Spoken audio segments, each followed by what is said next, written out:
Let him do it. You don't have any problem.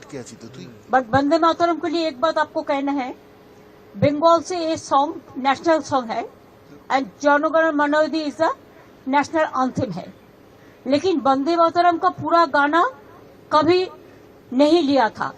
Only Rabindranath Tagore ने कुछ line, selected line तैयार किया था, उसी का ऊपर में Vande Mataram national song accepted हुआ था।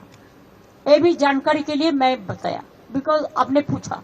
पहले तो राज्यसभा ने नोटिफिकेशन दिया था कि जय हिंद बोलना नहीं चाहिए, वंदे मातरम कहना नहीं चाहिए। कल मैं बीजेपी का बात भी सुना, कोई कोई बोला कि नेताजी को हम पसंद नहीं करते हैं।